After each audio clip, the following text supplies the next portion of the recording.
सावलीसारखा तिचा देह काळोखात मिसळलेला, गूढ काळाशी जुळलेला, ओठांवर विकृत हास्य, आतमध्ये धारदार हाडांचे दात. ती स्त्री नव्हती, ती होती मृत्यूचा चालता फिरता अवतार. तर नमस्कार भैरसिके हो. काशवीच्या लेखणीतून मी घेऊन आलोय एक थरारक अशी भयकथा. खरी तर ती पहाट होती, पण पावसाळ्याचे दिवस असल्यामुळे गडद काळ्या ढगांनी सूर्याचा प्रकाश गिळून टाकला होता. अंधारून आल्यासारखं झालं होतं. पावसाच्या सरींनी निसर्गाला पूर्णपणे कवेत घेतलं होतं. अशा भयानक वातावरणात आमची, म्हणजे मी, ओंकार, कुणाल आणि सावीची कार एका छोट्याशा पण गूढ वाटणाऱ्या लेकव्ह्यू रिसॉर्टच्या दिशेने निघाली होती. 6 महिन्यांपूर्वीच माझी प्रेयसी झालेल्या देविकाच्या लेटेस्ट ब्लॉगवर आम्ही त्या ठिकाणाबद्दल वाचलं होतं आणि त्या क्षणी तरी आम्हाला ते निसर्गरम्य आणि थोडे ॲडव्हेंचरस वाटलं होतं. घरगुती समस्येमुळे देविकाचं येणं अचानक रद्द झाल्यामुळे मी मनातून जरा नाराजच होतो. तिच्याबरोबर मी मनोमन आखलेले माझे सर्व प्लॅन्स रिसॉर्टवर पोहोचण्याआधीच विरघळून गेले होते. मित्रांचा मूड ऑफ होऊ नये म्हणून मी माझ्या चेहऱ्यावर नाराजी अजिबात दिसू दिली नव्हती. मोठमोठ्या झाडांनी वेढलेला, दगडगोट्यांनी भरलेला रस्ता पार करत आम्ही आतमध्ये शिरलो. गर्द झाडांचे नैसर्गिक कुंपण संपताच लेकव्ह्यू रिसॉर्टचे झालेले पहिले दर्शन मनात एक वेगळीच थराराची भावना उत्पन्न करून गेले होते. लेकच्या शेजारी पसरलेलं ते विश्रांती स्थळ असं भासत होतं, जसं एखादं काळाच्या पडद्याआड गेलेलं स्वप्न.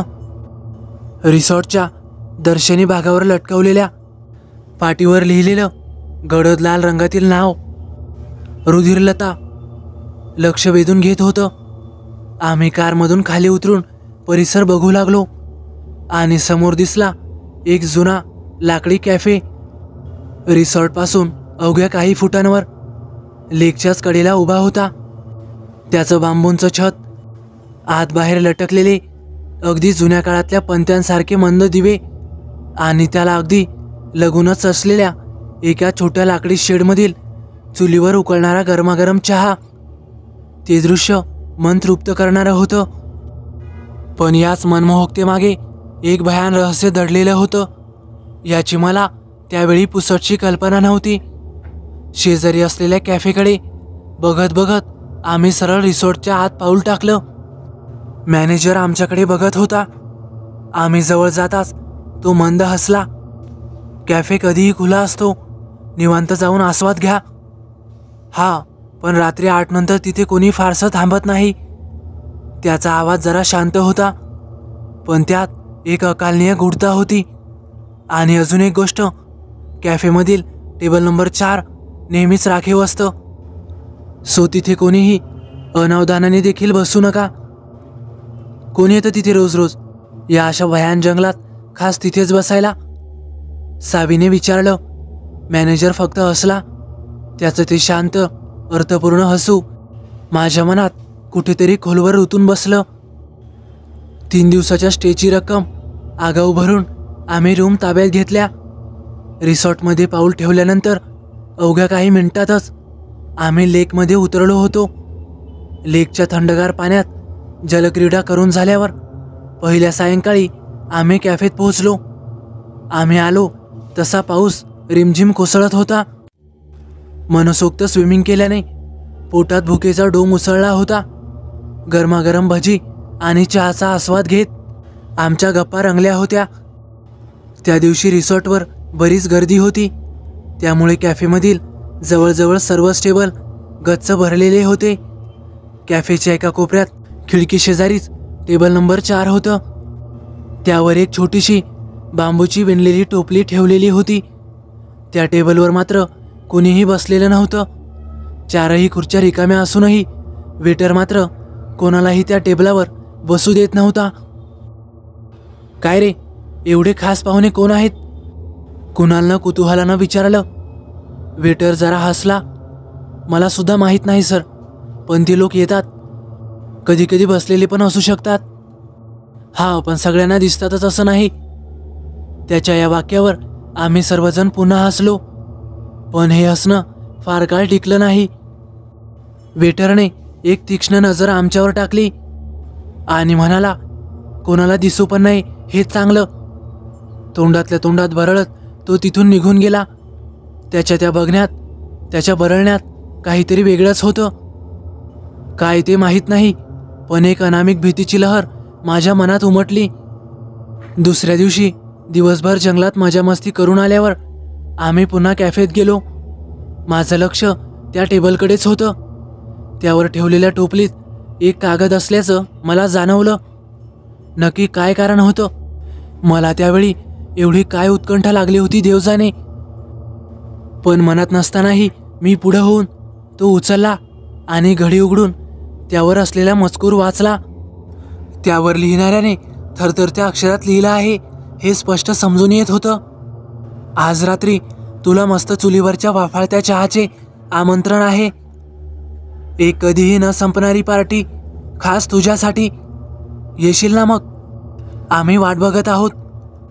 मी चटकन पेपर जसाच्या तसा टोपलीत टाकला आणि मित्रांमध्ये येऊन बसलो. त्यांना पेपरवरील वाक्य सांगितलं, पण सर्वांनी लगेचच त्याला रिसॉर्टचं मार्केटिंग तंत्र म्हणून उडवून लावलं. माझी नजर टोपलीवरच होती. तेवढ्यात ती टोपली हलली आणि पुन्हा स्थिर झाली. त्या रात्री मात्र मला काही करता झोप लागेना. चिठ्ठीवरील मजकूर, काळोख आणि भयान शांतता यामुळे मी अस्वस्थ झालो होतो. अचानक कुठून तरी एका स्त्रीचा हळूवार स्वर ऐकू आला. चहा तयार आहे. टेबल नंबर 4 वर ये. आमच्या पार्टीचे आयोजन फक्त आणि फक्त तुझ्यासाठी आहे. येतोयस ना मग? माझे सर्व मित्र झोपलेले होते. त्या आवाजात एक वेगळीच ओढ होती. माझे पाय नकळत कॅफेच्या दिशेने वळले. बाहेर झाडांमधून थंडगार काळजाला भिडणारा वारा वाहत होता. पाऊस पडून पडून थकल्याने निवाऱ्याला जाऊन गार झोपला होता. चालताना मला माहीत नव्हतं की पडणारं प्रत्येक पाऊल मला मृत्यूच्या जवळ नेत होतं. संपूर्ण कॅफे रिकामा होता. आतमध्ये फक्त एकच मंद पिवळसर प्रकाश फेकणारा कंदील लटकवलेला होता. मी टेबल नंबर 4च्या दिशेने बघितलं आणि जे दृश्य दिसलं त्यानं माझ्या अंगावर अक्षरशः काटा उभा राहिला. तिथं काही आकृत्या बसलेल्या होत्या. एक वृद्ध स्त्री आणि अजून दोघे. त्यांचे चेहरे धुसर होते, अगदी अस्पष्ट. हालचाली निर्जीव वाटत होत्या. हाताची बोटे तसेच अंगावरची त्वचा अगदी निस्तेज आणि त्वचेवर काळे डाग पडलेले होते. त्यांचे डोळे स्पष्ट दिसत होते, पण ते निर्जीव, खोल गेलेले. जणू त्यांच्यामध्ये पाणीच नव्हतं. अतिशय कोरडे. त्या डोळ्यात एक अनामिक उदासी होती, जणू काहीतरी हरवल्याची खंत. त्या सर्वांवर मी नजर फिरवली. माझ्याकडे पाठ करून बसलेल्या वृद्धेचा चेहरा मात्र माझ्या नजरेच्या पलीकडे होता. तिचे पांढरे शुभ्र केस तिच्या पाठीवर कमरेपर्यंत आलेले दिसत होते. त्या टेबलावर फक्त एकच खुर्ची रिकामी होती. ही खुर्ची आपल्यासाठीच तर रिकामी नाही, मी मनोमन विचार केला. अचानक त्या वृद्धेने पाठीमागे वळत माझ्याकडे बघितलं. तिचा चेहरा मात्र इतरांसारखा धुसर नव्हता. तो पूर्णपणे स्पष्ट होता आणि तो चेहरा मानवी नव्हताच. तिचं कपाळ खोलवर आठ्यांनी भरलेलं. ती त्वचा राखेसारखी निळसर आणि फिकट, कुठे कुठे गडद काळपट डागांनी भरलेली होती. तिच्या डोळ्यात बुबुळे नव्हती, फक्त पांढरट झगमगणारे 2 अंडाकृती गोल. तिचं नाक अगदी लांबट आणि टोकदार, जणू एखाद्या पक्ष्याची चोचच. सुरकुत्या पडलेल्या गालावर खड्डे पडले होते, ओठ मागे सरकलेले आणि त्या आतून दिसणारे तिचे विचित्र दात, काळसर, सडलेले आणि धारदार. तिने एक हात माझ्या दिशेने करत त्याचं एक वाकडं बोट पुढे केलं. तिचं ते बोट माणसाच्या शरीराला न शोभणारं होतं. त्वचा नसलेलं, फक्त हाडं असलेले बोट. त्यावरील नख एकदम काळसर होतं. ती हळूवार हसली आणि तिच्या हसण्याने माझ्या अंगावर काटे उभे राहिले. तिने त्या विकृत बोटानेच मला जवळ येण्याची खून करत त्यांच्याकडे बोलावलं. मी नकळत त्या दिशेने ओढला गेलो. माझं शरीर माझं ऐकत नव्हतं. एखाद्या बाहुल्यासारखं ते त्या रिकाम्या जागेकडे सरकत होतं. एका अज्ञात शक्तीने जणू मला तिथे बसवलं. मनाच्या विरुद्ध मी तो वाफाळता चहा हळूवार उचलला. पहिलाच घोट घेताच काही क्षणांसाठी वेळ थांबला. तो स्वाद तोंडात विरघळत गेला. जणू जुन्या मधुर आठवणींमधलं एखादं उष्ण चुंबन ओठांवर अलगट ठेवून गेला.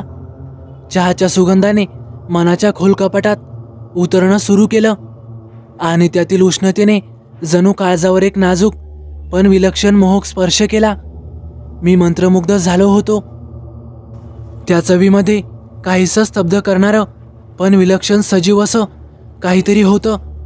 जणू एखादी अज्ञात प्रेयसी वाफाळत्या चहाच्या स्वरूपात माझ्या ओठांना गवसणी घालून गेली होती. थोड्याच वेळात चहा संपला.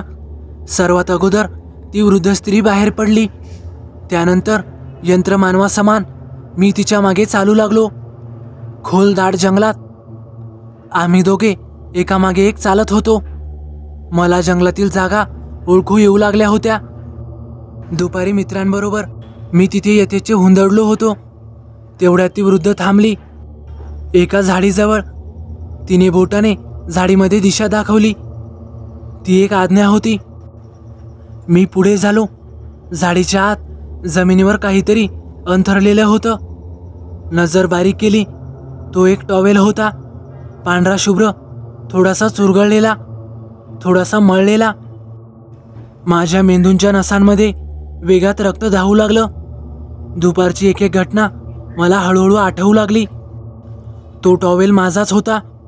सकाळी जंगलात फिरताना आयुष्यात पहिल्यांदाच भेटलेल्या एका तरुणीबरोबर, नखशिकांत सुंदर असणाऱ्या त्या सौंदर्यवतीबरोबर.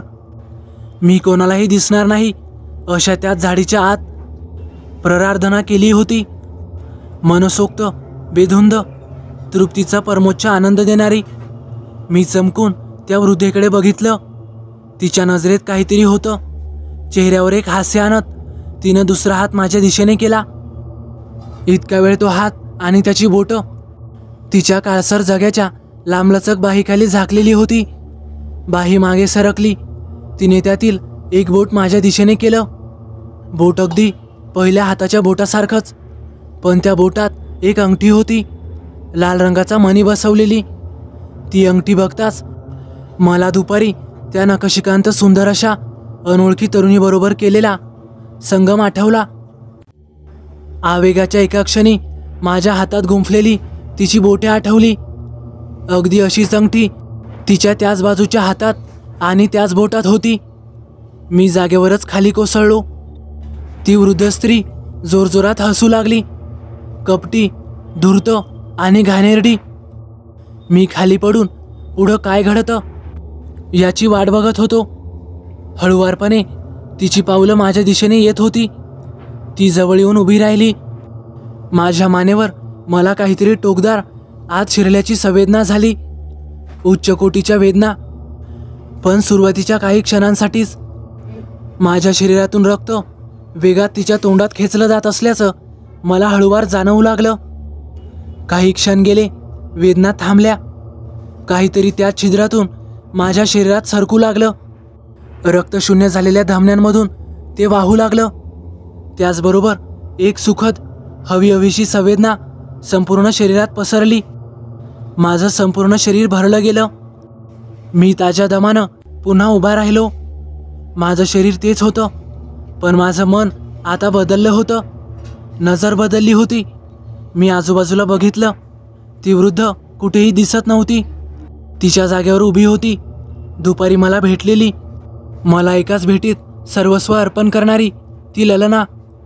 तिला बघताच दुपारची ओढ माझ्या मनात उत्पन्न झाली. मी वेगानं तिला मिठीत घेतलं. तिच्या रसाळ, लालसर आणि मधुर ओठांवर ओठ टेकवले. आम्ही पुन्हा एकरूप झालो होतो, पण त्यावेळी कायमसाठी. दुसऱ्या दिवशी सकाळी माझे मित्र घाबरून मला शोधत कॅफेमध्ये आले. मी त्याच टेबलावर बसलेलो होतो, टेबल नंबर 4वर. डोळे मिटलेले, पण माझं शरीर त्यांना दिसत नव्हतं. मी त्यांच्या समोरच होतो. पण त्यांच्या नजरेच्या पलीकडे असलेल्या त्या जगाचा रहिवासी झालो होतो. माझ्यासमोर तीच ललना बसलेली होती. माझ्या मित्रांनी मला खूप हाका मारल्या, वेटरबरोबर मारहाण केली, कॅफेमध्ये तोडफोड केली, पोलिसांना बोलवलं. मी कुणालाही दिसत नव्हतो. मी पण जागचा हल्लो नाही, कारण आता मी दुसऱ्या मितीमध्ये होतो. मला ही मिती आवडली होती. मला त्यांच्यामध्ये परत जायचेच नव्हते. मी आता टेबल नंबर 4वर बसून त्यांच्यासारख्याच एका शिकारीची वाट बघत बसून राहणार होतो. माझ्या या अद्भुत व कधीही न संपणाऱ्या प्रवासाला आज इतकी वर्षे उलटली आहेत. इतक्या वर्षात माझे मित्र कितीतरी वेळा येऊन गेलेत मला शोधण्यासाठी. मी त्यांच्या समोर असून पण कधीही दिसलो नाही, कारण हेच माझं आयुष्य आहे, परमोच्च सुखाने भरलेलं. प्रत्येक दिवशी इथं काहीतरी नवीन घडतं. नवीन व्यक्ती येतात, नवीन हसणं, नवीन गप्पा कानावर पडतात. पण अधूनमधून त्यातले 2 हसू मात्र कायमचं थांबतात. एक माझा असतो आणि एक तिचा. तिचा म्हणजे त्या सुंदर स्त्रीचा, रुधिरलताचा. होय, तिचे नाव रुधिरलता आहे आणि माझं रुधिरव्रज. आमचे आश्रयस्थान हेच आहे. आम्ही पुढे अनंत काळ इथेच भ्रमण करत राहणार, रक्तासाठी, नवीन सावजासाठी वाट बघत असणार. कदाचित उद्या तुम्ही सुद्धा याल या निसर्ग सौंदर्याने भरलेल्या लेक रिसॉर्टला भेट द्यायला. तेव्हा जरा जपून टेबल नंबर 4वर बसू नका. जंगलात तुम्हाला पण एखादी ललना भेटेल हा विचार करत असाल तर आता तसे काहीही होणार नाही. रुधिरलताला आता तिचा रुधिरवरच भेटला आहे. अजून एक सांगायचं राहिलंच, माझी मनुष्य योनीतील प्रेयसी देविका आता वेदिका नावाने तुमच्यातच आहे. उद्या एखाद्या वेगळ्या नावाने असेल, कारण ती रुधिरलताची हस्तक आहे. आमची रक्ताची भूक भागवण्यासाठी या आमच्या लेकव्ह्यू रिसॉर्टवर सावज पाठवणारी. झाडातून वारा वाहतो, पानातून कुजबुजते भीती. ती चालते समोर, मागे उरते ना कोणतीही प्रीती. तिथे ती थांबते, तिथंच असतो गुन्ह्याचा डाव. कसला प्रणय, कसली वासना, तिथं असतो फक्त नशिबाचा डाव. तर मित्रांनो, काशवीच्या लेखणीतून ही भयकथा असून याचे सर्व श्रेय हे तिलाच जाते. तुम्हाला जर भयकथा आवडली असेल तर नक्कीच लाईक करा, कमेंट करायला विसरू नका. आणि हो, आपल्या चॅनलला आतापर्यंत सबस्क्राईब केलं नसेल तर नक्कीच सबस्क्राईब करा आणि बाजूला येणाऱ्या बेल आयकॉनलाही दाबा, जेणेकरून भविष्यात येणारे व्हिडिओज मी आपल्यापर्यंत पोहोचवू शकेन. तर चला भेटूया पुढच्या व्हिडिओत. धन्यवाद.